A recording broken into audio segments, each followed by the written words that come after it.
Of the Global Reality right here on the Global Reality Radio Network. I'm your host, Josh Reeves. It is Monday, the 26th of December, 2011, into Tuesday, the 27th of December, 2011. Glad you could join us here tonight for another late night Moonbat edition of the broadcast. And sorry about the extra late start tonight. I'd planned on starting earlier, but as you would have it, as it always does on Mondays. Right before show, I was getting ready to start the show. The software that the computer preamp runs through, you've got two separate preamps, one that pushes the microphone and the other one that pushes the microphone into the computer. It was just letting this complete white noise diarrhea out, just,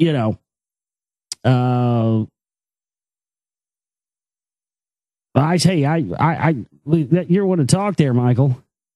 That picture of you looking like the fucking mountain man. You got that whole Unabomber look going, dude. That's good. That's a good look for you. Just fucking with you, dude. Anyway, no, I agree with you actually. But anyway, no, it's just letting out this white noise diarrhea. I didn't know what to do. I figured it was a software driver issue, so I noticed that my software driver for this stuff had needed to be updated. So I was like, oh, maybe that's it. So I updated it. And after I updated it, it was still doing it. It's like, fuck, what do I do now? So I just unplugged the power supply to the mixer and plugged it back in. And it started working just fine. So again, strange stuff. It always abounds, especially always abounds after you hadn't used stuff in a couple of days. But anyway, it's good to be here with you tonight for another late night Moonbat edition of the broadcast. Again, I apologize for the late start. Coming up next week, so a week from today, we're going to be pushing the show back to midnight Central Standard Time, Monday through Friday. And there's just jack shit to listen to in that time slot, as you know. And so I think it's high time that we start giving people an alternative to Coast AM and start trying to get some guests on during that time. If anybody wants to, take the helm and start trying to book some guests for the show in 2012, please do so. Shoot me an email, give me the details, any of that stuff. I know Nick was doing it for me for a while. He did a great job, but he does his own stuff as well. But he did a really fantastic job getting a lot of good guests, and appreciate all the work that he did for us this year. We're going to restart the show at midnight Central Standard Time coming up a week from Monday. But anyway, I hope you guys all had a good holiday, and it's still the holidays, right? At least till after New Year's. And mine was pretty fantastic, actually. And even though I didn't go to any exotic locale or anything like that, I did get to spend some time not doing this kind of stuff and just relax and chill, and it was awesome. Yeah. So you guys are going to be, a lot of you guys are going to be receiving your DVDs at the end of the week this week. I'm not going to lie to you. I didn't work on any of that stuff this weekend. I didn't work on shipping, stuffing envelopes and all this stuff. I didn't work on any of that stuff this weekend. But you all should be receiving stuff by the end of the week. So I apologize for that, but at the same time, I don't apologize for that, because I really, honestly, it was awesome. It felt good to have, even though I didn't go anywhere, I felt like I had a little break for a couple of days and then, didn't look at news that much and, wasn't working on film stuff and really doing any radio stuff. So that was really, man, I got to tell you what, I know that I've needed a break, but wow. Whew. I just started to realize how much work and time and effort I put into the Secret Volume 2. It's amazing. And those of you who've seen it, can attest for that. And those of you who have ordered DVDs will be able to attest for that very soon. My website where this broadcast originates from, theglobalreality.com. And we have the DVDs for sale. If you haven't got a DVD or Blu-ray yet, please get one. Order one there now. The pay-per-view thing, I'm going to have Man Hydra, our webmaster, take that down off the front. The pay-per-view thing,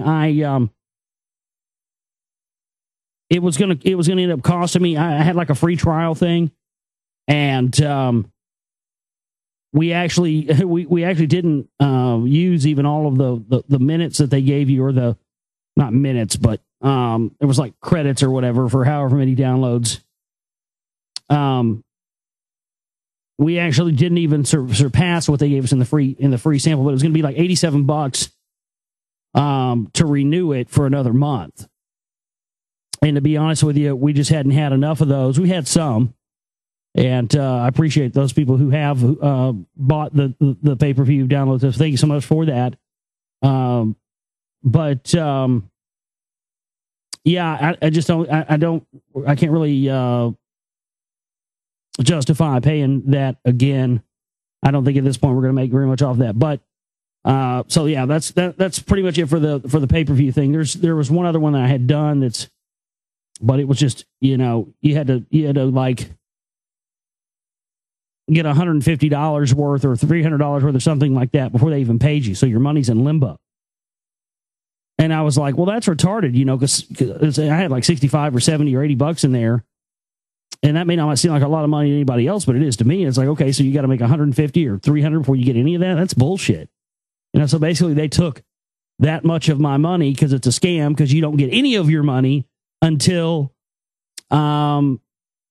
you sell up to the point that they determine is, and I'm small time, man. It takes me a long time to be able to get up that many. I mean, I've got to, counting pre-orders and what we sold since the DVDs have been on sale, I'm shipping out like 50 DVDs or something. Now that may not sound like it may sound like small change in the grand scope of things, and it is, but to me that's big. I don't have a team of people. I got to do all this stuff by hand. And I'm fine with that. That's okay with me. But that's that's the whole thing with that. But anyway, it was great to have a little time off and have a little break away from this stuff. We've got some news to get into tonight. Not a whole lot. Everything's kind of the same old shit, different day. Plus, it's the end of the year and everything's, year-end wrap-up stuff. But we'll get into some of that, and we'll get into some more of the Cabalion for you here again tonight on the broadcast.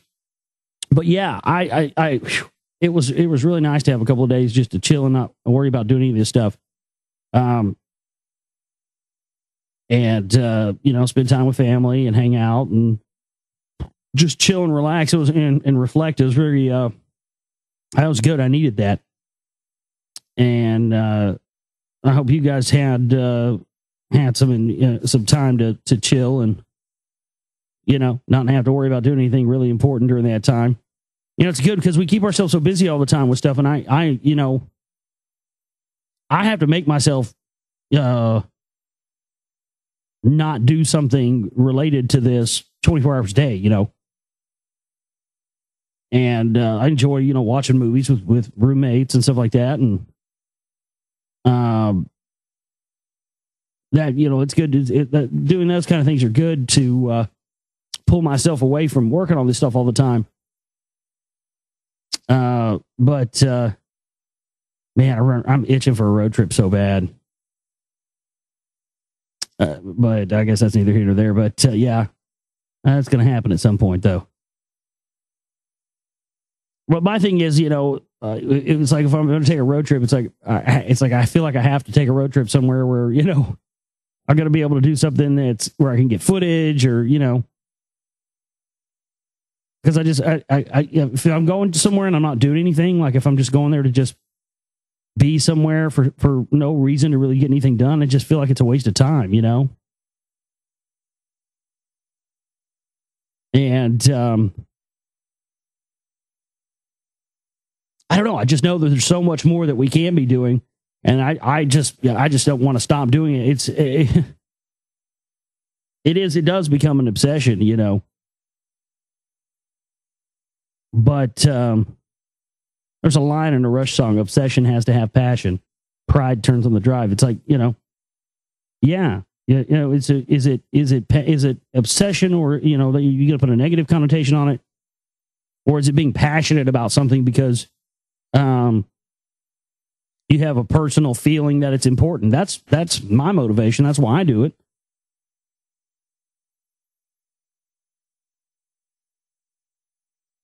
I mean, it's the thing is that we're in this day and age where people, it's like you're weird if you're passionate about something, because everybody, scatters themselves to pieces all over the place and spreads their energy out all over the place. And then they wonder why nothing they try to do works for them. And everything they do in their life is just a failure. Well, that's because you're stretching your energy out over, too many things at once instead of focusing like a laser on one particular thing. Find out what it is you do, what you're good at, and what you want to do, and just do that. And put your energy that. Don't, try to have their toe in 100 different swimming pools at once. They think that they're super people, supermen, superwomen, whatever have you.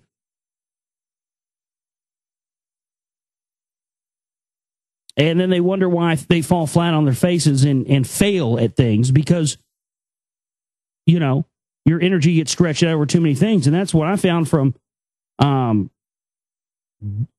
fully dedicating myself to doing this, is that since I fully dedicated myself to doing this and that being my particular focus, I mean,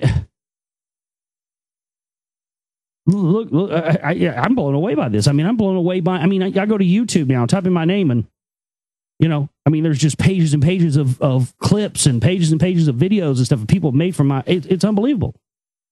There are videos out there that aren't even on my page, on my YouTube channel, that aren't even mine, but they're my material that people have made that have thousands more views than any of my videos that I've uploaded myself. That's unbelievable.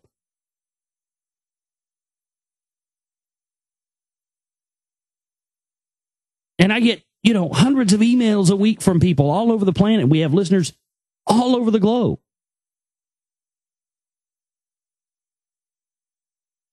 And that's just come as a result of the fact that I just have, completely dedicated myself to this more than I've ever done anything else because, most people, they'll do something for a while, they'll do something for a year or 2 years or however long it is. And if it's not a success in that time, well, they think it's a failure and they'll just move on.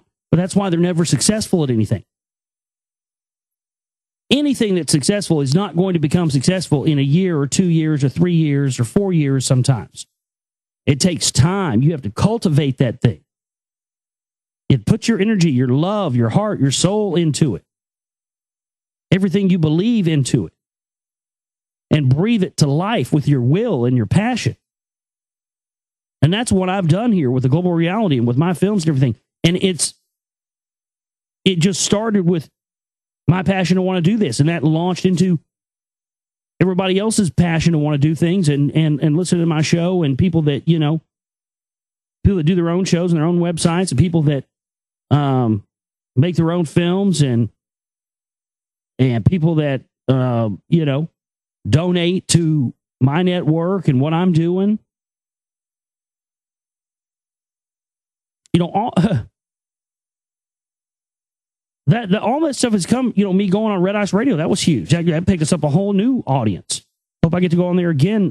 People have asked me if I'm going on Red Ice Radio again to promote the Z-Right Volume 2. I don't know. I don't know how the protocol is on that. I don't want to be rude and email them and say, and ask them if I can come back on the show. I guess I could do that. I guess it wouldn't hurt. I guess I don't know. What do you guys think? Should I do that? But you guys could do that. I mean, you just could try and send emails and ask, request to have me back on. That would probably work even better. I'd love to go back on there. I didn't think that. I mean, we did 2 hours last time. It blew by, and I didn't even get to scratch the surface. I mean, I had a bunch of more shit planned to talk about on that show that I didn't even have time to get out. So, but that was, that was a huge thing. And so it's, I just believe that in life, the reason that things don't succeed the way we want them to is because we're just conditioned not to dedicate ourselves to things as long as we should. We just get impatient because we live in this, soundbite, quick society where people's construct of time. Believe me, I used to be the same way. I was before I ever started doing this radio show. I was not this way about things. Before I started doing this, I had never in my life dedicated myself to doing something for as long as I've dedicated myself to doing this. And every day and every month and every year and every show and everything else that I always do is a testament to the fact that somebody out there is listening. That's a reason right there to get up every day, isn't it? I mean, my goodness gracious, we've actually found some people here that are like us. Each and every one of you, me, you, all of us. Sometimes I'm negative about the fact that there's not more people seeing through the lies of the Patriot movement and Alex Jones and the rest of the stuff.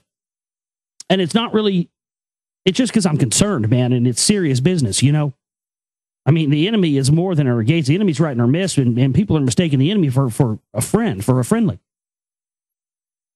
And to me, that has some urgency attached to it. A lot of people are going to lose their lives. You caught up in things that there's no fucking reason for them to, man. And I can't in good faith just let that go. I got to do something about it. That's what I'm doing here. At least going to try. And those of you that tell people about my films and my radio shows, you're trying too. And yeah, you're going to run into those people that, aren't going to give a rat's ass what you're saying. They don't want to hear it. That's fine. Don't worry about them. Move on. Move on to the next person. At least you did your part. You tried. If they didn't want to hear it, that's no reason for you to not try again. Keep on trying. Eventually, you're going to get through. But, I mean, it's amazing to me that, look at all this stuff that's happening with this Ron Paul stuff. Some of you out there who've been listening to me for a long time have been there with me and been hearing me talk about this for years now, about, this op to enrage the truthers and the patriots and use this as an excuse to crack down on guns and to, create a new civil unrest, a new civil war, so they have a pretext for gun confiscation. And using and Alex Jones and Ron Paul and the John Birch Society, the Jesuits, and all this stuff being a big part of that. Because these guys that always run the ops, that's what I show in Secret Volume 2, is that we have enough examples of these priest class and Jesuit connected individuals to so many operations that one can safely assume and safely reason that any big operation that goes down in the world that you hear about on the corporate controlled news is being pulled off by them and their associates. That's period, point blank. You see that in the Secret Volume 2. But you know what? We're all of us. We're in a pretty we're pretty blessed, man. We're pretty lucky, to be honest with you. Me, you, all of us. Because we're in a unique position to be able to see a much bigger picture here than a lot of other people out there really see in the mainstream and the underground and the alternative media. Doesn't matter what it is. And so we're all in a very unique position here to where, we're probably going to end up all just sitting back and watching this go down going, God damn, we knew this was going to happen like this. And you'll have a bunch of people who will try to say, oh, yeah, I knew it was going to happen like that. Yeah, right.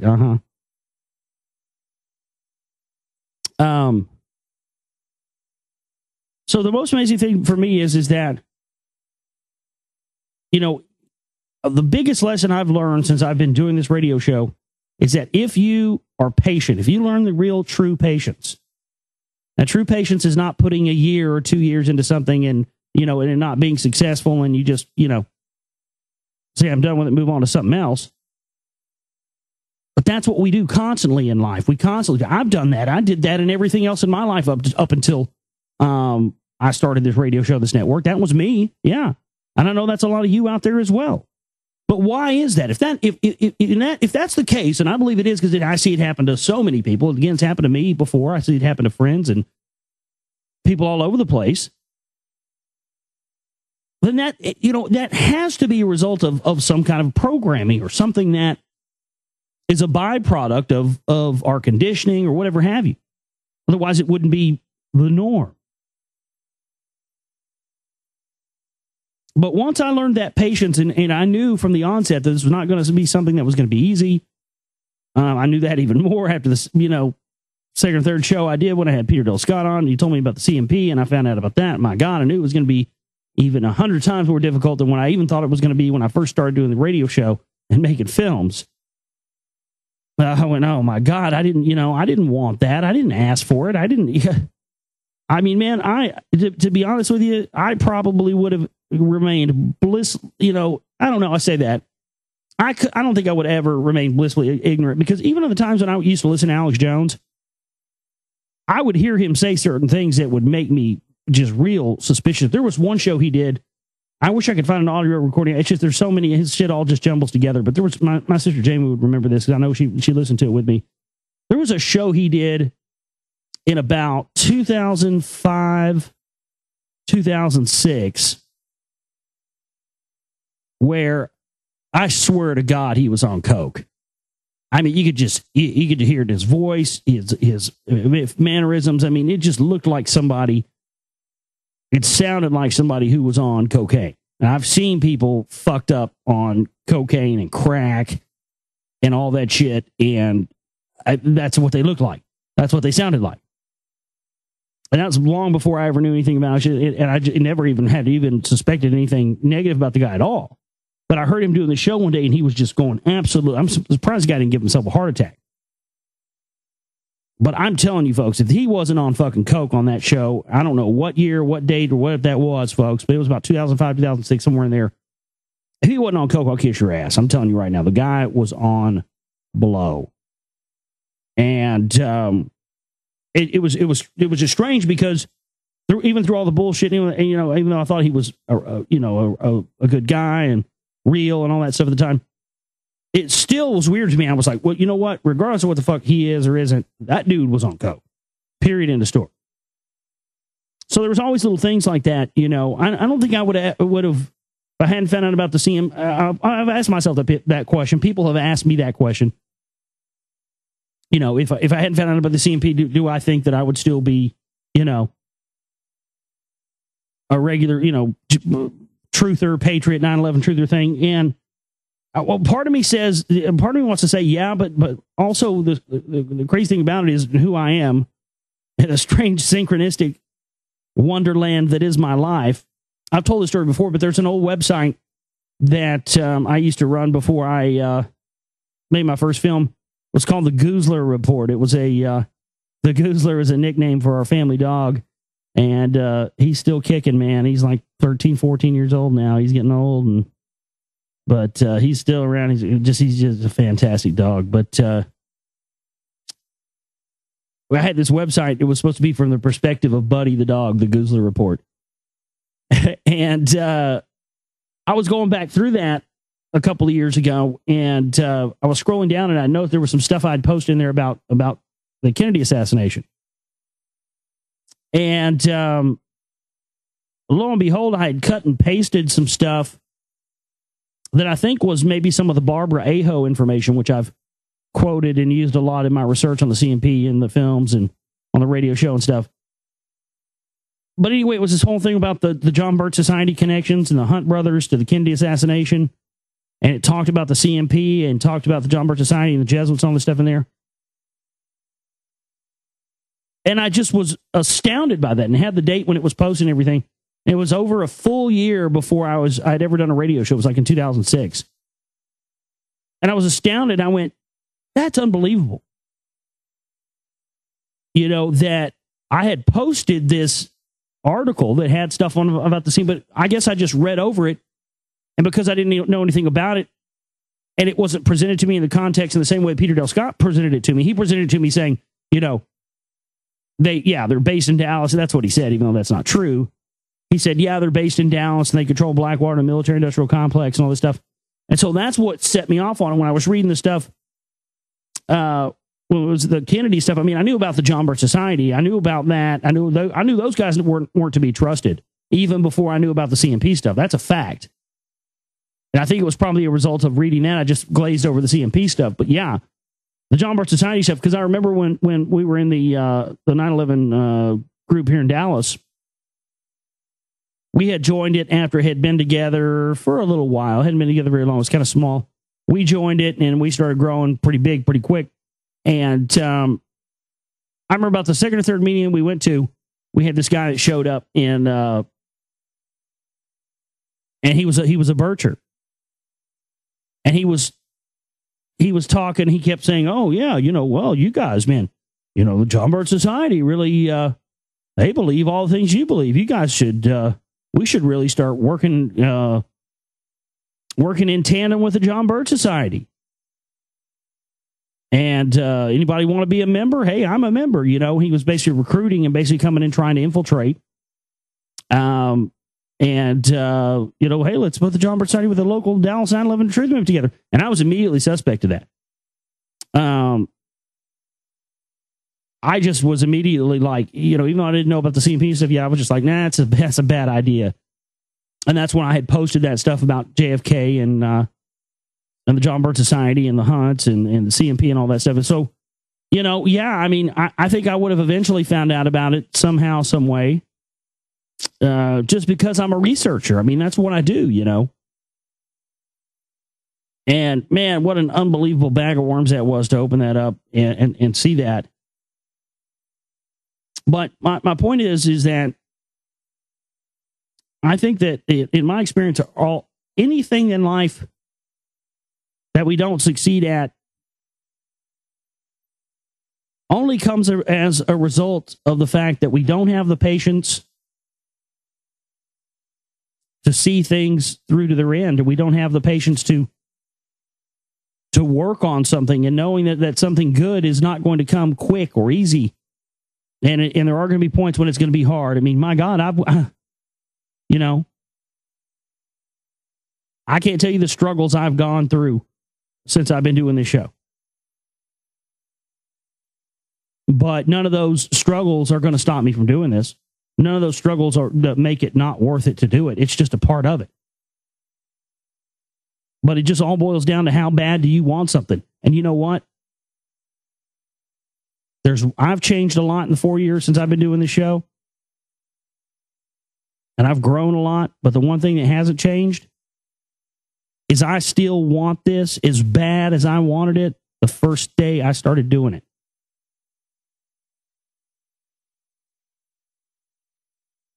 I can't wait to know more. I can't wait to tell you more. I can't wait to learn more and make more films and get them out to more people. I mean, every little successive thing that I've done, while it hasn't, maybe none of those things have had huge successes, they've all gone to further what I'm doing, at least in a small way. And, you know, sometimes you can't ask for more than that. But it takes time for anything to be great or big or successful or anything else. And that's a lesson in life that I had to learn the hard way. And you know, hope maybe there's people out there or somebody out there, you know, that can learn from that lesson as well. I hope there is. Because, you know, a lot of people, most people would not put and sacrifice and do what I've had to do this radio show and make films and all this. Most people would not do that. They'd give up and whatever have you. But I'm not going to give up, and I'm not going to quit. And we're going to keep doing this in 2012. And whether there's a fucking apocalypse or whether there isn't, it's not going to stop us. I mean, I'll be fucking doing this all the way till the fucking, you know, the Mayan calendar ends. We'll see what happens there. You know, it's going to be interesting. And at the end of the day, it doesn't matter what the outcome is, folks. Come on, you're not still attached to the outcome, are you? Because I'm telling you, if you're attached to the outcome of this stuff, you're fucked already. You might as well go ahead and put the gun to your head and pull the trigger right now. Please do, if you're attached to the outcome. You're dead already. It doesn't matter if we can defeat these people. It doesn't matter if we can or we can't, or if there's a solution or there isn't. What matters is, at the end of the day, when you've shuffled off this mortal coil and you go on to the next realm, what did you do to try and change the things that needed to be changed in your time? That's what matters. That's where your focus has to be. What are you going to do your part to create the mass awakening on this planet of human beings that we need to pull ourselves out of the murk of the tyranny these people have submerged us in? Because win or lose, at the end of the day, that's all that matters.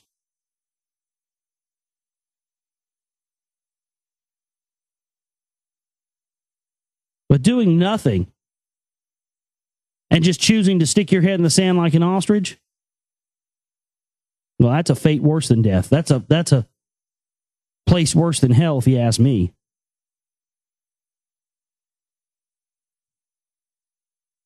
You just have to try and do something. You know, I get messages from people that make donations and they say, you know, all I can do is work at my job. That's all I can do. I can't do anything else. I have no talent. I can't talk on a microphone. I can't start a website. I can't do any of this, but I make a pretty good paycheck and I've got a lot of extra cash and here's, you know, a couple of $100. And that goes into, you know, me making a film or me, you know, doing a project or, hey, keeping this radio show going. And then we reach, you know, 2,000 people a day, archives and YouTube videos and all this stuff. And then that grows. You get 1 or 2 new listeners in. That grows exponentially. I mean, I was blown away at the uptick of listenership that we've had and new people, how many have come on, and emails I've gotten from people since I went on Red Ice. It's unbelievable. That was just a huge opportunity for me there. And one I'm very grateful for. But it's, you know, all of the things in life that are great, man, the things in life that have been great have come as a result of, you know, it's like a plant or anything, you know, man, you got to cultivate these things. You got to, you know, you've got to take the things that you're trying to make great and you've got to put care, attention, and love into it, you know. But we've been bred to be an impatient, instant gratification society, and we judge the worth of something or the, you know, whether something is worthwhile or not based on achievements that happen in a small window of time. I mean, where does that come from? It comes from a result of program. And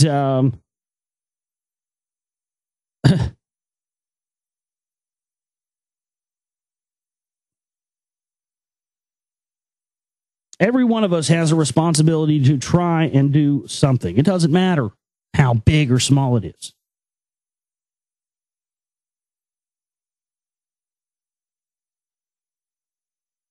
So I'm not going to get up here and tell you that the end of the world's coming, or my thing about it is that at the end of the day, folks,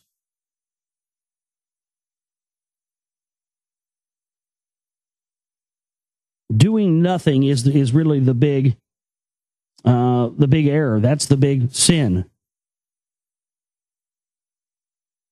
But I'm going to keep continuing to expose these guys and exposing hidden information and information that's been pushed down and repressed. I mean, that's all the information in my film, The Sea Right Volume 2. It's all out there. You can find it. All that stuff is readily available. It's been out there for years, but it's been untalked about. And that's why, now I understand why there's so many elements of things that you never hear Alex Jones talk about, because all the elements, if you were to lay out all the things Alex Jones doesn't talk about, you would find almost every single one of those things has a connection back to somebody who's connected to him.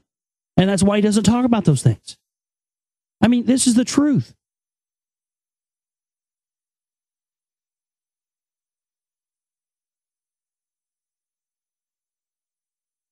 And I'm just glad that we're lucky enough to be privy to this information. It's not easy.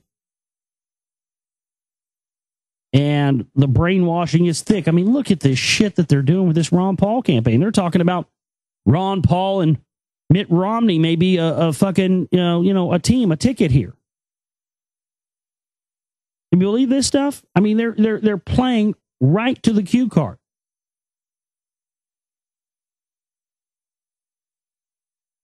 They're running information about Ron Paul that's true, which it actually, in reality, really doesn't have anything to do with his issues that he's talking about as a presidential candidate. But that doesn't matter. But the fact that those issues may not have anything to do with, or the fact that, has white supremacist beliefs or anything else, the fact that those things don't have anything to do with his issues as a president doesn't take away from what those views and connections that he has are really all about, you see? So they take one thing that's true and then they twist it and put it out there in a way where his supporters just go, well, that's just a smear campaign, and they're trying to dig up dirt on him, and that's all that is. So then that negates things like what I say in my films or on my radio shows about Ron Paul, because then they try to just lump that, all his haters just lump what I do into their stuff, and that's not the same thing here. Ron Paul is one person who just happens to be connected to all these groups, the John Birch Society and conspiracy crowd like Willis Carto, Alex Jones, that whole scene. And all of these people just happen to have connections all across the board to actual white supremacist groups. That's not a lefty liberal conspiracy against Ron Paul. That's a fact. But see, neither one of these clowns want to see the real truth. The lefties don't want to see what's in the secret right too. The righties sure as fuck don't want to see it. Because what we have here is the possibility that both of these realities are going to come crashing down, and people are totally fucking afraid of that, because then they're not going to have a side to jump on anymore. Oh my God, you mean we all have to work together? I mean, we're all on the same team against these fucking priest class cock-sucking puppet masters who control both sides and want to get us fighting with each other? No, they don't want to have to believe that. But that's the truth. Everything's about divide and conquer. Everything's about getting us to turn on each other so we don't turn on them.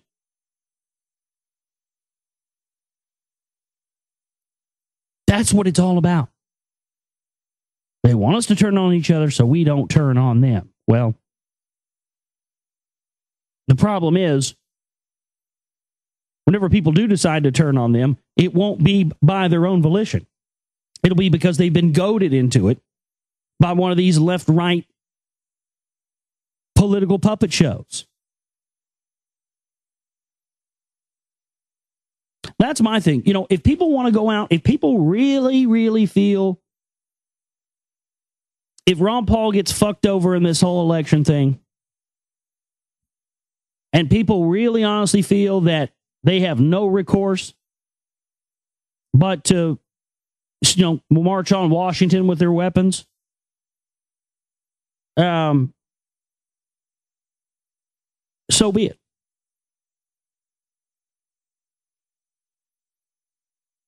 But I wish that that was going to be happening because that's what the people felt was the right thing to do. That's not the case here. That's not going to be the case here.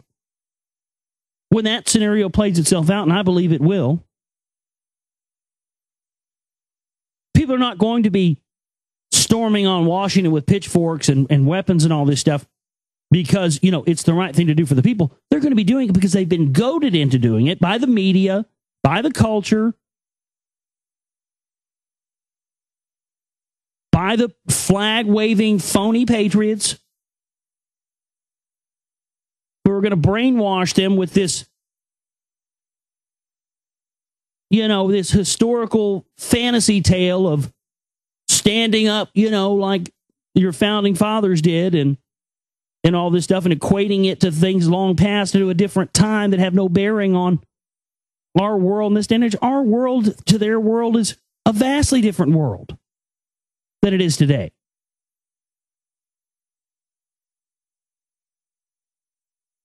You know, back then you were talking about, you know, a handful of militiamen going down and, you know, going up to Washington and, you know, yelling at the gate, "Hey, we don't like this, you asshole." And then, you know, they come out and they have a fucking duel or a fist fight or whatever and they hash it out and then that's it. No, here we're talking about something totally different. You're talking about a lot more people. You're talking about weapons of the mass media. You're talking about millions of people with weapons, a lot higher caliber of weapons than what they were packing back in the day of George Washington, I would say, don't you think?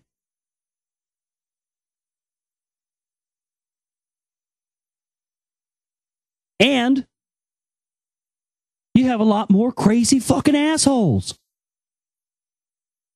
You didn't have mass media programming the populace back then to enrage people and get people into operations. No, you had, you know, individual provocateurs and stuff that would do that to small groups of people and stuff back then. Yeah, it was around back then, but not anything on the scale like it is now, folks. Our whole world and our whole society and the mindset of most of the people on this planet is based on a false premise. Because we allow ourselves to believe that we have things like rights and we have things like property ownership and all this stuff in their corporate structure. As human beings, we are sovereign. We are earthlings. We are not owned or property of anyone. But we willfully allow ourselves to be the property of the state for the security of our well-being because they've created a world where there's no other choice. Either do it their way and do it in their system, or what else are you going to do? You're not going to get very far.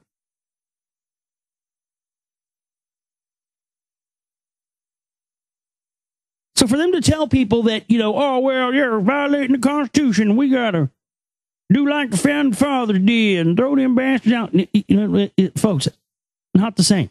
Not the same thing at all.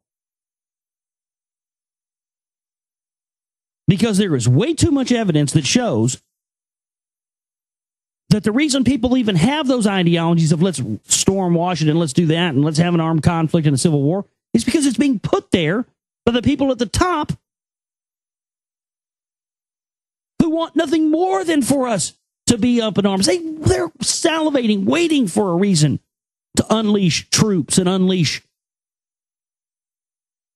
all these FEMA camps and martial law shit Alex Jones has been screaming out for years.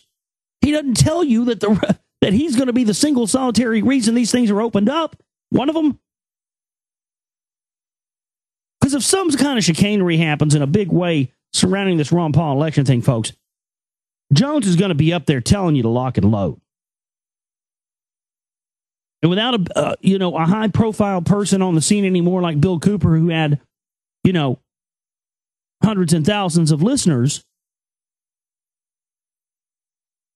without somebody out there with a big voice who can reach a lot of people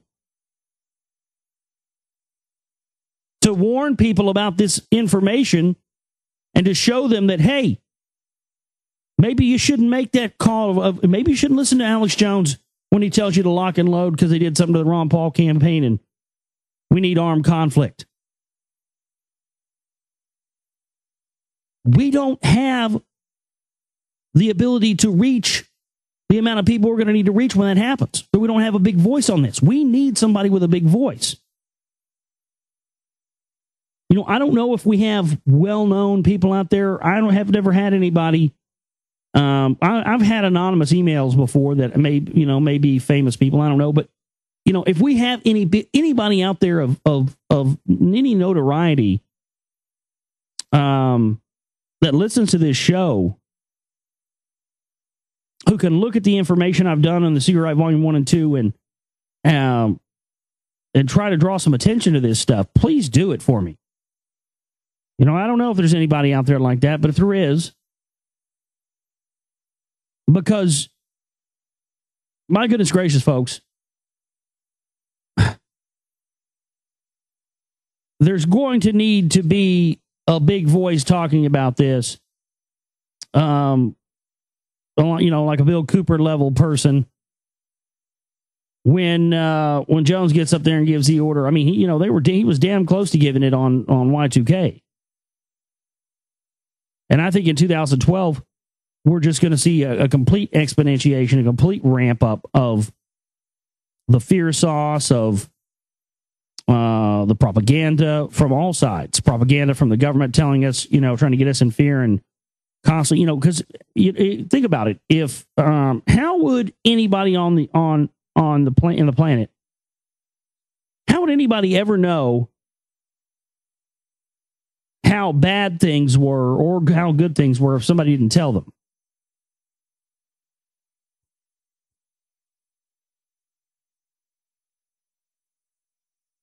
I mean, that's what I see with this with the mass amounts of media and data and things that are going around so quickly around the world now, is that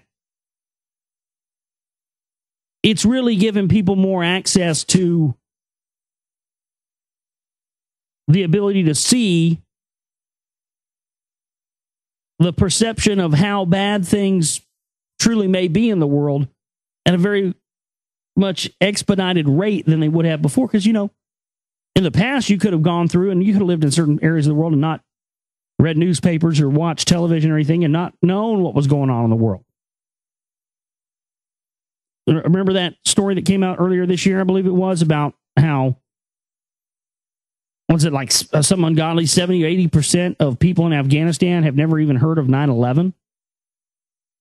And we've been over there in their country and supposedly as, because of 9/11? There are people over there in that country who don't even know what it is, never even heard of it. Well, this is for what you ragheads did to us on 9/11 right here. Launch that scud at them, Bobby. I don't know about 9/11. I don't know. Just a fucking, nothing but. It's like a watermelon got blown up with a stick of dynamite. That's what happens when you get shot with a 50 cal from a good distance. Whew. But, you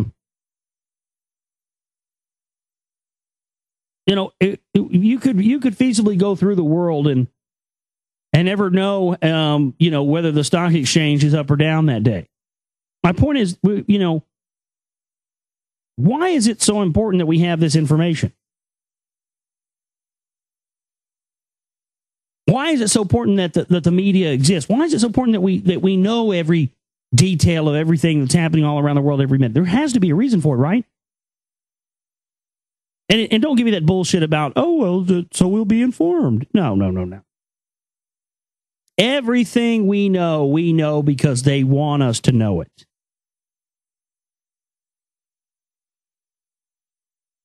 Not you, not me, not any of us will ever be able to see our true potential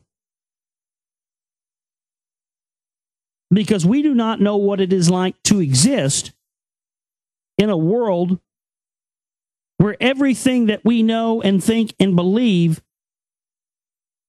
isn't already pre-decided for us.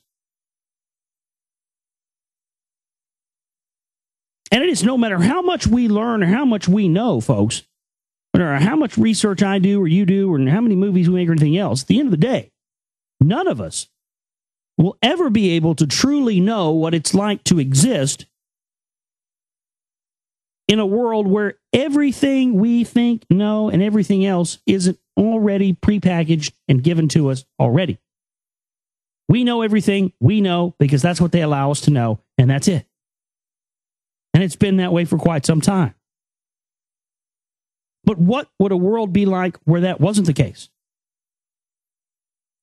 What would a world be like where there were no chains on how much you could know? My God, think of the potential there. So when you think about it like that, the choice between whoever it may be, left or right or whatever candidate, that goes out the window pretty quick, doesn't it? When you boil it down to that simple thing, we've never existed in a world where what it is possible for us to know and what it is possible for us to achieve is not being restricted by this big brother world entity and control grid.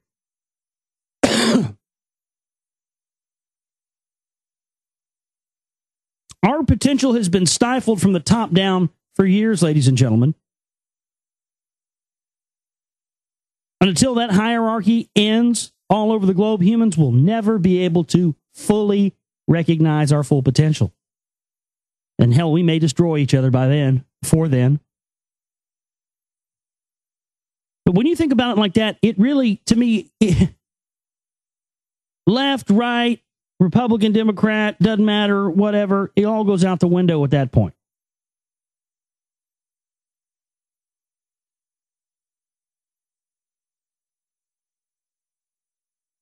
You're not the problem. Who you are as a person and how you were born or anything else, you're not the problem. You've never been the problem. The reason you've had all the problems you've ever had in your life have not been you. Quit blaming yourself.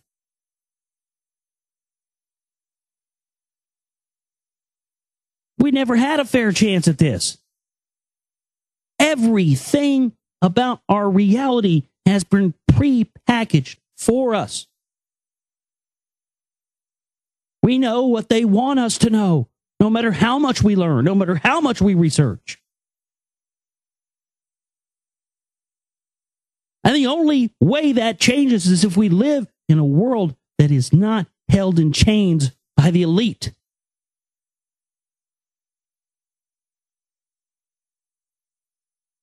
That's what we have to go set about solving. It's time to take the governor off this engine and let this motherfucker run full fucking tit.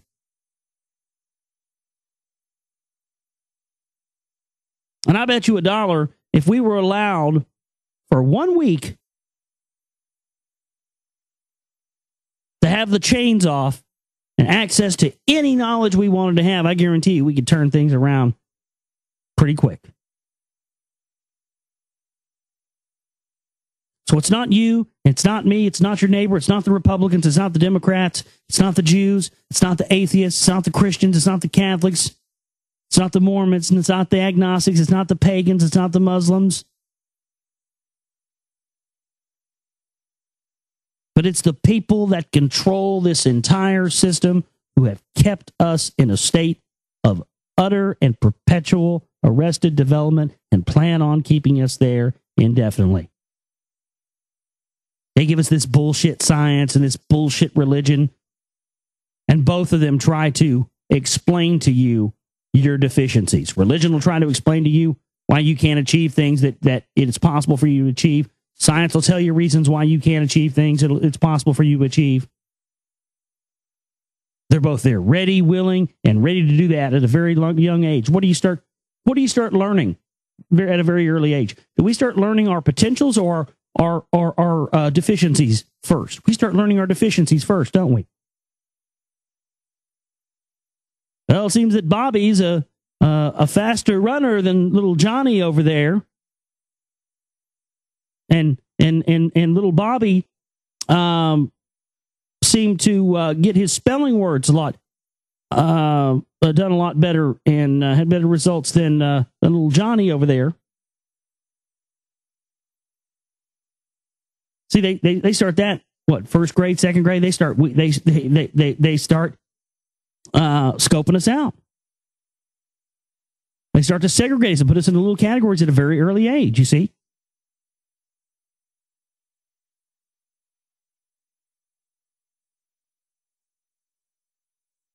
So the blame game has got to stop. We've got to stop believing into this bullshit that the media and science and religion, all this stuff tells us that, well, you're only human, blah, blah, blah. Yeah, well, that may be the case. Yeah, you're only human. But you know what? I could live a lot better with that you're only human statement if we had the possibility and the chance to even understand fully what we're truly capable of. And we never have. So we're judging ourselves. We're judging who we are, everything on a false premise. The entire way we look at the world is based on bullshit.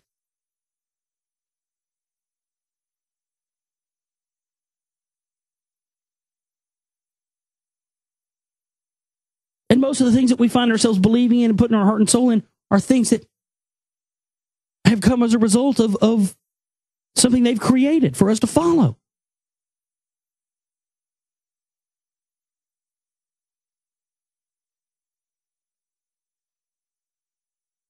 I don't know, man. I don't know. Maybe we need to call the mothership and tell them to come pick us up and take us back to whatever fucking planet they dropped us here from. Anybody down? Fuck it. Let's go. Let's go. All me, you, all the rest of the cool people. Let's go. All the rest of the people that see through all this bullshit. Let's go colonize our own fucking planet somewhere. Fuck it. Let's fuck these people. They're fucked.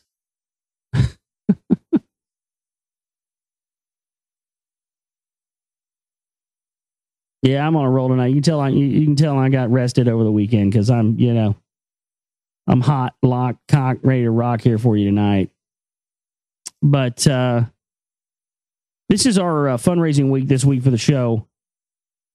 We have to expedite that and do it because of the holidays and stuff. The first falls on a Sunday, so we got to get this stuff earlier in this week. So I'd like to have everything we need on the chipping banner. It's 500 left there on the chipping banner. I'd like to have that on that end by Thursday this week, if possible. So please go to the website, theglobalradio.com. Use the chipping banner there or the donate button, either one you want to use, and help us meet our goal this week so we can get the bills paid and get ready to launch into 2012, baby. Going to be launching at the midnight Central Time slot coming up next Monday. So excited about that. Excited about going head to head and giving a little competition to old George Snorri over there. Ain't going to be snoring when you listen to my show. We're going to keep it rocking on into 2012, and I hope you guys will continue to tune in and support what I'm doing here. Thank you so much, everybody out there. We're going to take a break, come back, and when we come back from the break, we're going to do some news for you tonight. Don't know if we're going to get into the Kabbalion tonight because it's long, the next chapter, so may just do news and the rest of the stuff tonight and get into that one tomorrow night for you. Oh, yeah, back here with you on the Global Reality, right here on the Global Reality Radio Network. I'm your host, Josh Reeves. Thanks for being with us here tonight for another late night Moonbat edition of the broadcast. Got some news and more information for you here tonight on the show. TheGlobalReality.com is my website, TheGlobalReality.com, to find the archives up there for all the past shows we've done and different clips from different radio shows that people have made. You can also find all my documentary films up there. And you can also order your copy of The Secret Right Volume 2 on DVD or Blu-ray. And we have different packages there, different prices. We have a chipping banner and a donate button there. That's how you support our work. We don't have commercials. We don't have advertising. We don't have sponsors. We don't have any outside funding.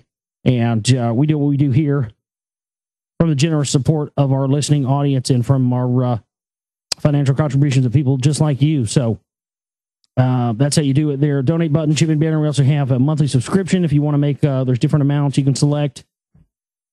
Down from a small amount all the way up to a ridiculous amount that no one would probably ever donate to a month. But hey, it's there either way, right? So yeah, a little drop down menu you can select it, and you can set it to where it's like a subscription thing in your PayPal account, and it just comes out of your account, your bank account every month. And you can have our monthly pledge to us there. So that's all at my website, theglobalreality.com. My email address, globalrealityshow@gmail.com. That's globalrealityshow@gmail.com. Love to have emails from you out there, listening audience. Love to have emails from people. I love to have, stuff that even, sometimes people want to talk about stuff they don't want to talk about, want me to read on there. Hey, that's fine. But globalrealityshow@gmail.com. I can read those during the show. You can send them to me when I'm not live, and I can read them on a later date on the show. I can answer questions, topic suggestions. You just want to get my take on something. globalrealityshow@gmail.com. It's globalrealityshow@gmail.com. I had an email here from the Psy Girl, our longtime listeners and supporters, and a person who's done a lot in her own right for 9/11 issues. She's gone out and passed out flyers for the Secret Right, made flyers on her own, really awesome stuff, and gone and passed those out at groups.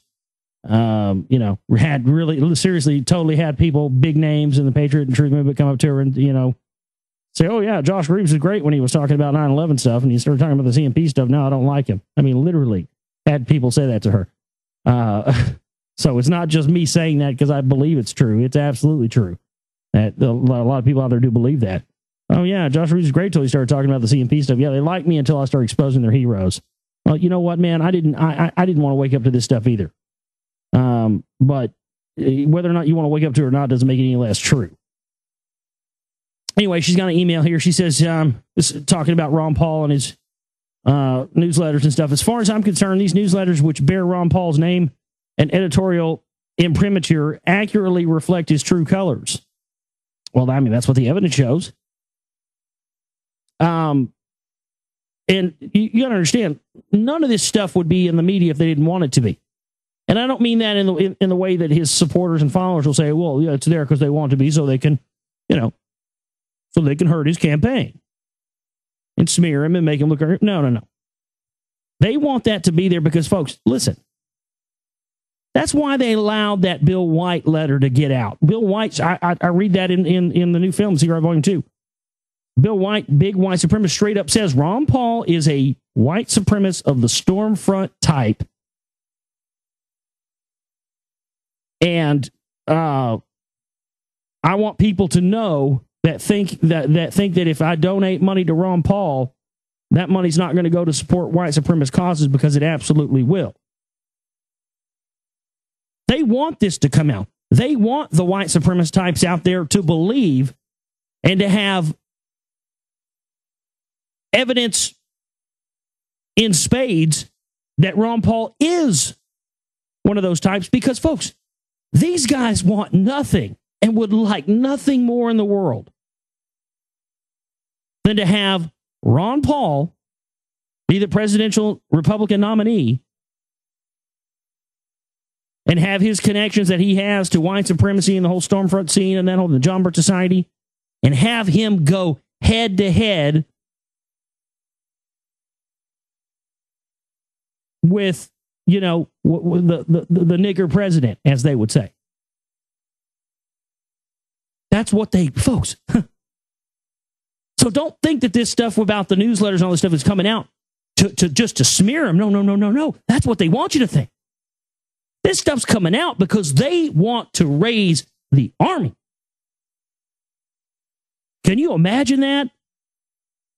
I mean, there wouldn't be a better ticket for a black versus white 2012 Rumble in the Jungle fucking election than to have a Ron Paul versus Barack Obama. My God. Let the race war begin. I mean, seriously, folks, think about it. My God, there would be nothing. I mean, you want to talk about the WWF race war throwdown, and that's what they want. Because, yeah, there are people out there hearing this stuff about Ron Paul and still support him anyway. There are people out there hearing this stuff about Ron Paul and saying, no, there's no way I'd support him. He's a racist, blah, blah, blah.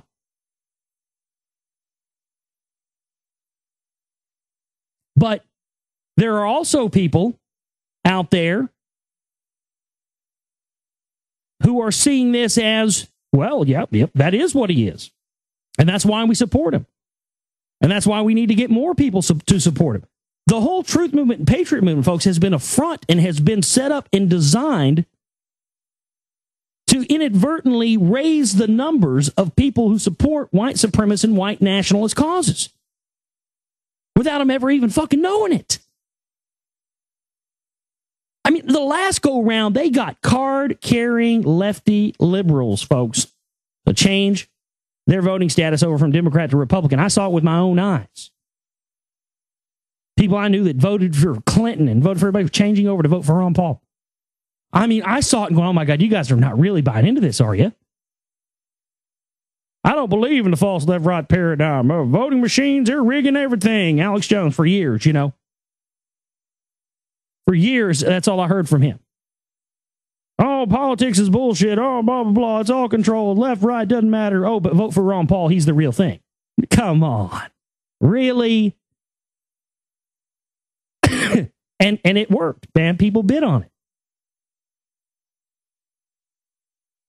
But I think that's exactly what they want, man. They are trying to amass an army.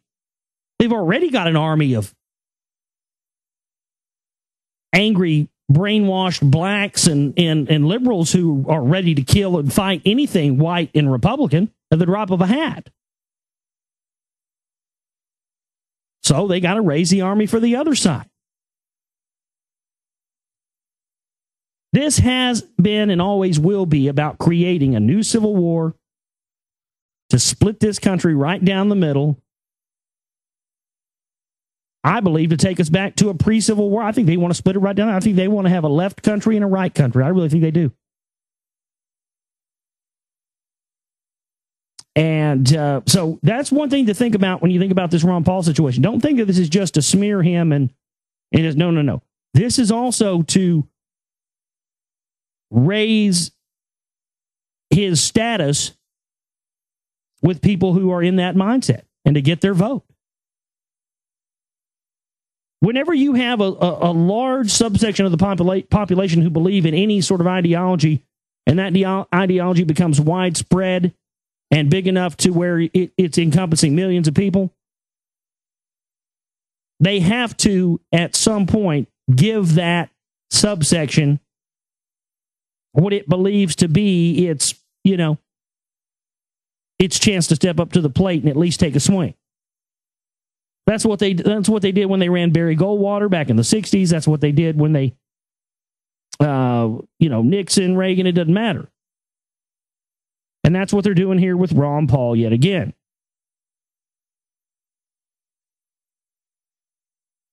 Girl says, I think about all the people who worked so long and hard to get out the truth about 9/11 and how Ron Paul betrayed all of us. Think what it might have meant to us in the years immediately after 9/11 if Ron Paul had simply asked the obvious questions about the destruction of the towers in World Trade Center 7. Think about what it might have meant if Paul had done his due diligence as a United States congressman and raised the obvious question to NORAD over their alleged failure on 9/11. He said nothing, hypocritically posturing as some kind of man of principle. Damn, this lying political hack to hell for all time. He betrayed everyone, especially his own most dedicated followers. You know what it means to be a Ron Paul revolutionary? It means that you give a flying rat's ass about 9/11. That's what it means. And that's, again, that whole thing was a part of the op as well. Because that was how far are you going to go? And I think the people who were willing to go that extra step bought into the operation exactly how they saw it fit. And the people who didn't buy into that said, you know what? Fuck him. The fact that he even participated and even answered that question on that debate, he knew he was being set up. He knew what that was. He participated in it. If he didn't give a straight answer what he believed in, because and I talk about this in Cigarette Volume 2, his beliefs on white supremacy are the same as his beliefs about 9/11. He's in the closet about both of those things. He believes them. There's evidence. There's recordings of him on the Alex Jones show talking about 9/11, but yet he gets up there on the debate and, I disassociate myself with those people. I don't believe any of that. And anybody that supports me and believes that won't support me wouldn't support me if they try to attach that to me. I don't believe that. And then we have years and years and years of history of him with, people with Zionist and white supremacist connections, and Lou Larriman and Bill White, all this stuff. And all said, oh, no, I don't have anything to do with that. You see? So, like any other politician or any other scumbag, he tries to be everything to everybody whenever it's, going to get him some votes or some campaign money or anything else. He'll be whatever you want him to be at any given moment. If you want him to be a John Bircher and have those beliefs, he'll go speak at the John Birch Society meetings, like we have footage of in Cigarette Volume 2. We have footage of him standing there in front of a John Birch Society thing with John McManus standing right behind him. So he'll go there, or he'll go address, one of these groups with Bill White and the white supremacists, or he'll go to Loyola and address the Jesuits, or he'll go, talk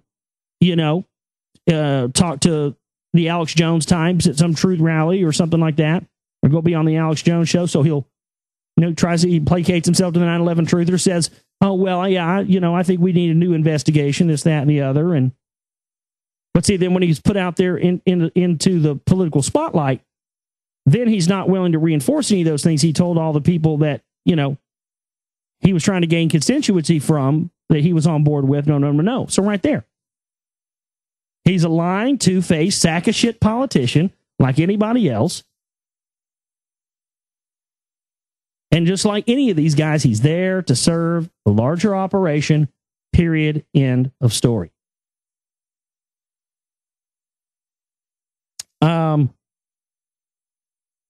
But listen to this. This came from the Weekly Standard. This came out today, actually. Listen to this. X-Aid says Ron Paul is a 9/11 truther and an isolationist who thinks the U.S. shouldn't have fought Hitler. A former Ron Paul staffer named Eric Dondero, who worked closely with the Texas congressman and presidential candidate over the course of 15 years, has issued a statement in which he both defends his old boss from charges of racism and anti-Semitism and reveals damning new details about the sheer lunacy of Paul's foreign policy views. First, Dondero claims that his old boss is such an extreme isolationist that he strenuously does not believe the United States had any business getting involved in fighting Hitler in World War II. He expressed to me countless times that saving the Jews was absolutely none of our business. Second, Dondero writes that Paul himself is a 9/11 conspiracy theorist. He engaged in conspiracy theories, including perhaps the attacks were coordinated with the CIA and that the Bush administration might have known about the attacks ahead of time. He expressed no sympathies whatsoever for those who died on 9/11 and pretty much forbade us staffers from engaging in any sort of memorial expressions or openly asserting pro-military statement in support of the Bush administration. Now, that's interesting. So my question is, if that's true, and this is, a staffer who worked with him for 15 years, and he's, the guy this doesn't sound like he's making this up. But if that's true, that he expressed no sympathies at the time of 9/11 and strictly forbade the staffers from engaging in any memorial expressions of 9/11, then that would, again, be another example of him being in the closet of his beliefs. Why didn't he come out openly right after 9/11 and say, I'm not going to have any sympathy for anybody on this, and I'm not going to allow any of my staffers to engage in this because something's up with it? He didn't do that, did he? No. Why not? Because, well, we wouldn't be talking about him right now if he did. That's why not, folks.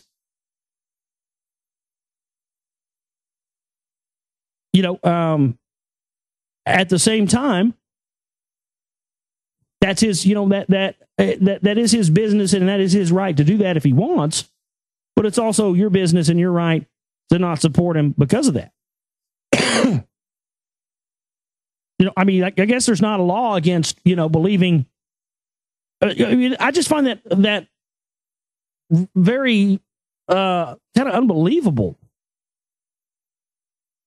I mean, did Ron Paul have information about 9/11 that quick afterwards? That, we all did? Because, even though a lot of us inherently knew something was wrong with 9/11, we didn't have all the data and all the evidence until, months and months after the fact, and having the ability to review the tapes and all that. But this makes it sound as if, just immediately following 9/11, he's expressing views that this was a conspiracy. So, I don't know, folks. To me, that just makes me think that, Ron Paul was allowed to know ahead of time that 9/11 was going to happen. So he would have those statements on that. Why didn't he come out before that? And lastly, Dundero reveals that Paul wanted to vote against the U.S. invasion of Afghanistan in 2001, but lacked the courage of his convictions to do so.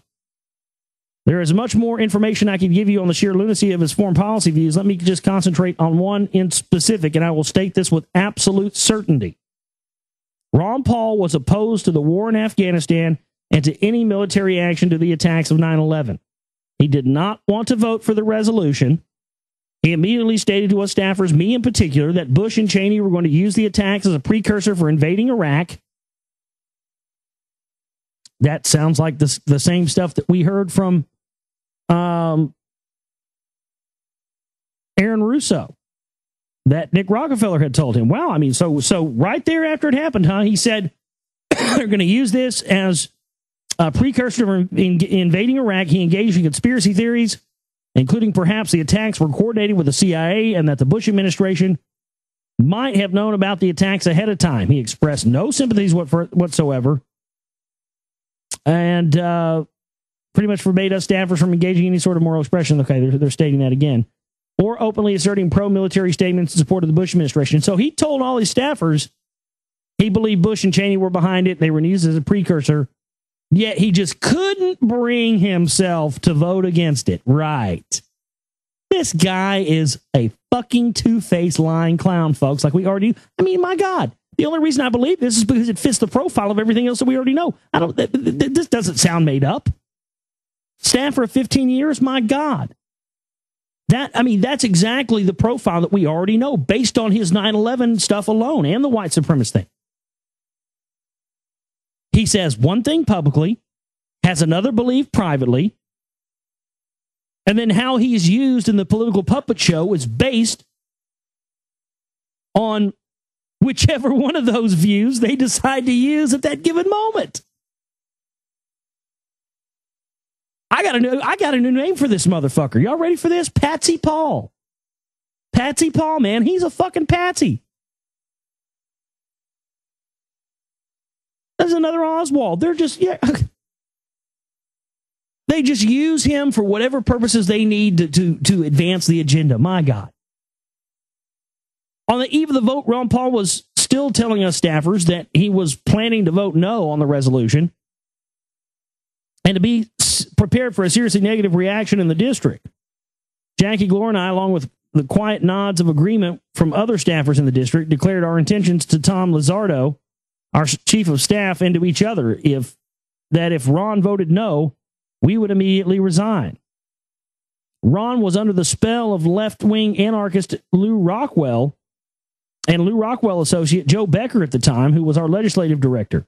Norm Singleton, another Lew Rockwell fanatic. Lew Rockwell, as I understand it, is a Council for National Policy member. So Ron was under the spell of left anarchist and Lew Rockwell associate Joe Becker.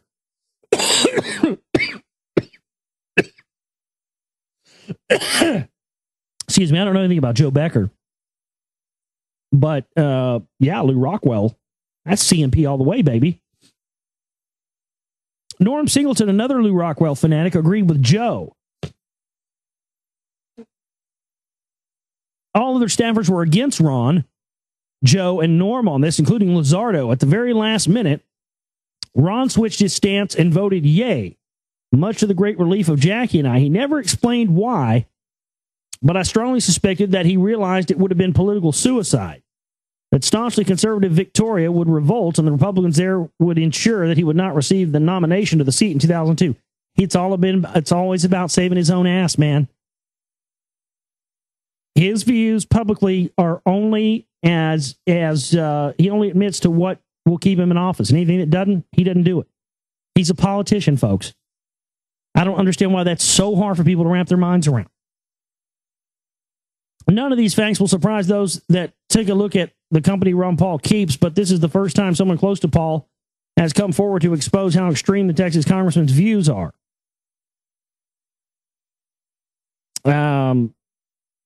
I mean, that's a staffer of 15 years there, and that sounds like, that's his MO, man. Just like any other politician, man. If what does every other politician do? Barack Obama has the distinguished title of being one of the only presidents that I know of that started breaking campaign promises before he was even elected. I'm not kidding you. The guy was saying, oh, this, that, and the other, making all these promises during the campaign, and then before they even got done with the end of the campaign, before the election even happened, he was already going back on these things that people were supporting him for. And, it's unbelievable to me that people can't see this about Ron Paul. A politician, folks, their job is to tell you, yeah, absolutely. To tell you one thing and do something completely polar opposite.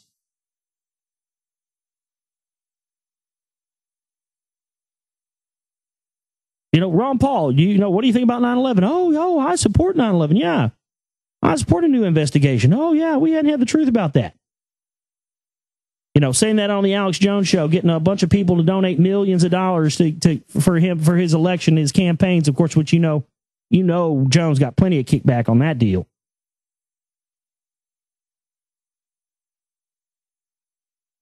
So whether, he just goes around, yeah, white supremacists come up. Oh, yeah, I'm a big supporter of Stormfront. Oh, yeah.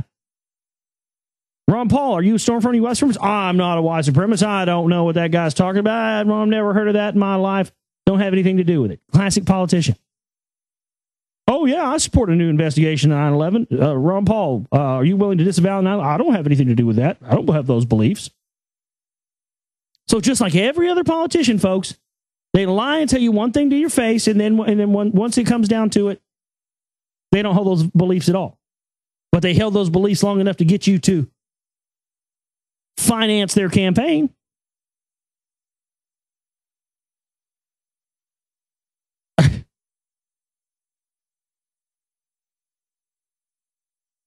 And again, like I said before, man, I'm just not going to get mad about this anymore. And I'm going to continue to tell people about it. I'm going to get up here and continue to scream about it. But, at this point, folks, like I said earlier in the show, just feel blessed and feel grateful that, you and me and all the rest of us, a lot of the rest of us out here are lucky enough to be privy to this information. And we're just going to be able to sit back and watch all this stuff play out. It's going to be interesting. It's going to be exciting. It's never a dull moment. That's for damn sure.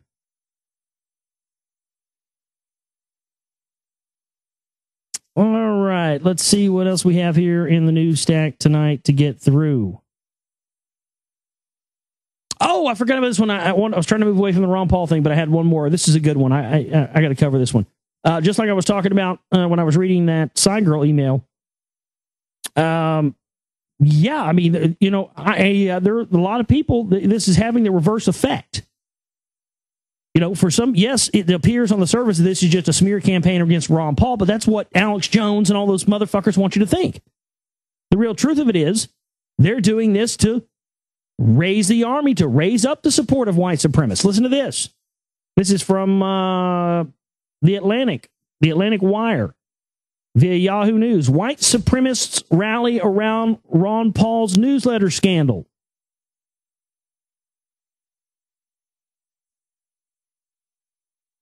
Ron Paul's latest flap over a series of racist newsletters has won him the support of a group no politician wants on their side. White supremacists. And it's not the first time either. The Republican presidential candidate is a perennial favorite among those on the white supremacist message board, Stormfront, where he's getting all kinds of unabashed support for his campaign, his newsletters, and his political persona in general. Paul has already said he does not want white supremacist support, but like it or not, he's got it. There you go. And stories like the newsletter thing really seem to lock that support down even tighter. I'm telling you, it's reverse fucking psychology, folks.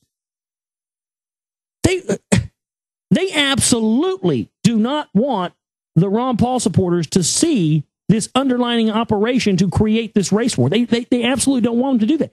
That's why they're allowing this stuff to come out, you idiots. You're going to sit around and suck your thumb and believe that Alex Jones-fueled lie about, oh, they're just saying this stuff about Ron Paul, calling him a racist because they know he's anti-New World Order and he's going to change things. That's why they're doing bullshit. That's not why they're doing it at all. They're doing it to gain support of the people who he has been his biggest base for a long time. They want this election to be the biggest white versus black throwdown in the history of the goddamn United States. Their goal is to take us back into a new civil war, folks. And we don't wake up and start thinking for ourselves. That's exactly where we're going to wind up. For the sake of your browsing history, we're going to put a star next to links that will take you to Stormfront or sites like it. We could have used one of those from the Slate's Dave Weigel when he tweeted today. Shockingly, Stormfront commenters believe that the Paul newsletters are right and are awesome.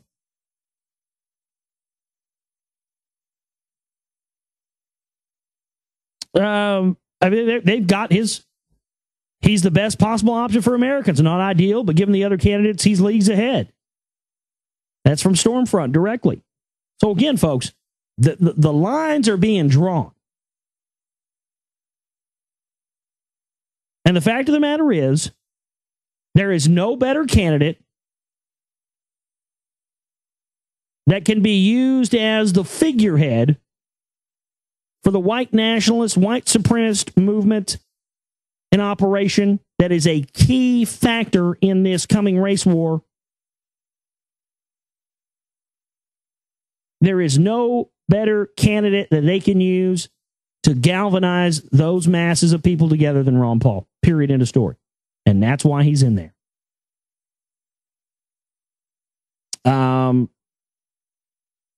That's, you know, but the Secret Right Secret Right Volume 2 coming out right now, man. I mean, it's just the timing of this is perfect because now this information is as vital as it ever is. And when I start getting those DVDs out to you at the end of this week, we really got to start pumping some copies out there, folks.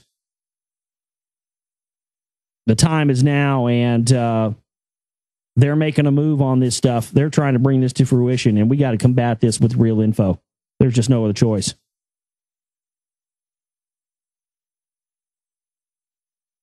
No other choice. Federal judge says Iran shares responsibility for 9/11 terror attacks. Oh, that's great, isn't it? So 10 years later now, they're going to pull the same shit, my God, and people probably buy right into it, just like they have everything else, just like they bought into Saddam and WMDs and all the rest of that garbage. Now they're literally a U.S. District Court Judge George Daniel said he planned to issue a ruling in the coming days declaring that Iran shares the responsibility for the 9/11 terror attacks. So they're gonna start a public PR campaign to try and get the populace to believe that Iran had something to do with 9/11, so they can get us to support a war with Iran. My God.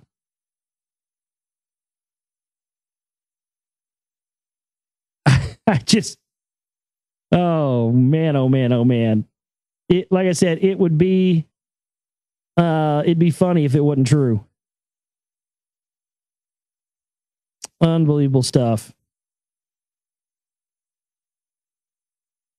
Mind reading vending machines are being launched by Intel and Kraft. Oh man, Kraft is as fucking NWO as they come. Soylent cheese they sell. The machine uses a optical sensor fitted to the top of the machine to recognize the shape of a human face. A computer processor then carries out a series of calculations based on measurements such as the distance between the eyes, nose, and ears. These are used to determine the sex of the shopper and place them in one of 4 age brackets. This data is then used to determine what, if any, product the shopper should be served. So it scans you, reads you, sees what type of person you are, and then tries to custom. I mean, it's, my God.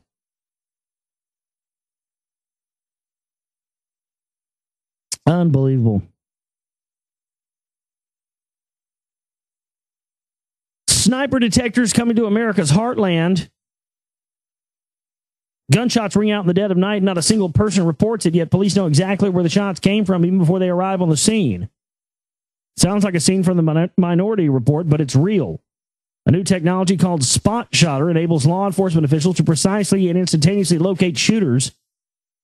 And it's been quietly rolling out across America from Long Island, New York to San Francisco, California. More than 60 cities in the U.S. have been leveraging Shot Spotter to make their streets safer. Minneapolis has already adopted. This is the kind of shit where, think about this.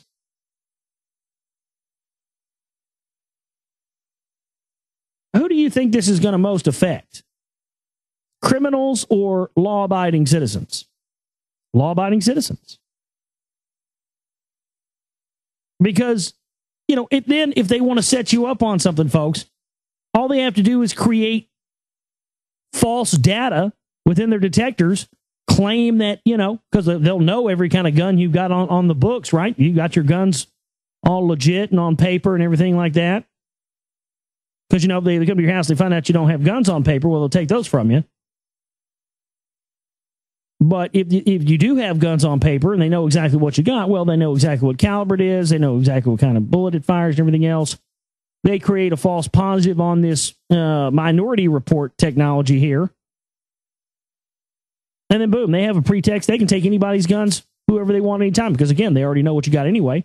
And if you've got, a shit ton of guns on the books, well, they probably, most of the time, assume you probably got even more that aren't on the books. You see, so, what happens if you're firing at a possum on your property or something? What happens if someone, you have an intruder and, you don't want to kill them, but you want to fire off a warning shot? You fire off a warning shot, scare them away, save your family from being hurt and your shit from being robbed.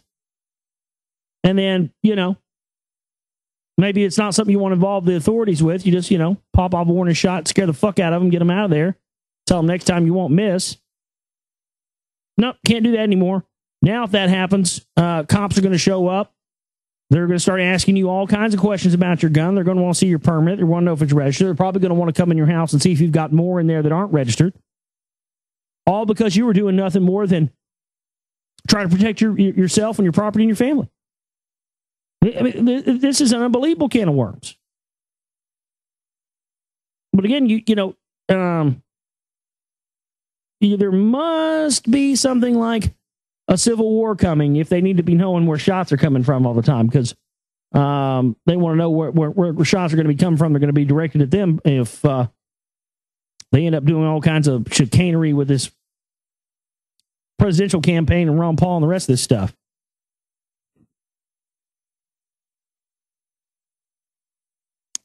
Man, oh man, oh man. Well, let's see what else we have. We should scour the moon for ancient traces of aliens, say scientists. Wow. Yeah, I've been saying that for a long time. Nobody's been listening to me. My God, it says it in the fucking Sumerian text, folks. These ancient tablets that they everybody wants us to believe don't mean anything and really just, they're just ramblings of some ancient civilization that mean nothing to us in 2011, 2012. Yeah, they mean nothing to us, but they sure as fuck mean a lot to special forces. They sure as fuck mean a lot to the priest class and the intelligentsia. Otherwise, they wouldn't send troops in there to get these things. But it talks about Enki and like Ninurta or something like that going on the moon. taking the power supply, the Ark of the Covenant, for this wormhole Stargate thing. Hundreds of thousands of pictures of the moon will be examined for telltale signs of aliens that once visited our cosmic neighborhood if plans put forward by scientists go ahead. Passing extraterrestrials might have left messages, scientific instruments, heaps of rubbish, or evidence of mining on the dusty lunar surface that could be spotted by human telescopes or orbiting spacecraft. Though the chances of finding the handiwork of long-gone aliens are exceptionally remote, scientists argue that a computerized search of lunar images or a crowdsourced analysis by amateur enthusiasts would be cheap enough to justify given the importance of a potential discovery. Professor Paul Davies and Robert Wagner at Arizona State University argue that images of the moon and other information collected by scientists for their research should be scoured for signs of alien intervention. The proposal aims to complement other hunts for alien life, such as the Search for Extraterrestrial Intelligence SETI, which draws on data from radio telescopes to scour the heavens for messages beamed into space by alien civilizations. Although there is only a tiny probability that alien technology would have left traces on the moon in the form of an artifact or surface modification of lunar features. Yeah, David Hatcher Childress has a video about that, where he shows all these, evidence for these lunar anomalies and the fact they've been mining up there for years. Yeah. This location has the virtue of being close and of preserving traces for an immense duration. If it costs little to scan data for signs of intelligent manipulation, little is lost in doing so, even though the probability of detecting alien technology at work may be exceedingly low. Well, what about all the structures? The shard. There's a structure on the moon called the shard. The shard, not the shart, not sharding yourself like you shit your pants, but shard, S-H-A-R-D. The shard, yeah, there's all kinds of artificial structures on the moon. People had pictures of those for years. Like, well, okay, so if they're going to have an open source thing where we can, identify alien structures and ask questions about them, well, that would be my first one. I don't even have to see the pictures. I've already seen it. The scientists focused their attention on NASA's Lunar Reconnaissance Orbiter, which has mapped a quarter of the moon's surface in high resolution since mid-2009. So I guess they're going to just, use the public to, that's what they do. That's what all these companies do now. Oh, well, let's let the public do it and let them find stuff. And that guy found that strange anomaly on Mars doing that on his own recently this year. Well, it's going to be getting more and more interesting, folks, as we head into 2012. I'm going to be doing a 2011 wrap-up show for you here on Friday. This is our fundraising week at theglobalreality.com. The chip-in banner, the donate button is there. We have what's left of the chip-in banner, about $500 to pay the bills this week. We need to get that in by like Thursday. So anybody out there, that's only if 5 people donate $100, we'd be set, whatever. But please help us out if you can, folks, so we can continue and push forward into 2012. Also, order your copies of Blu-ray and DVD of The Secret Right Volume 2 at theglobalreality.com as well.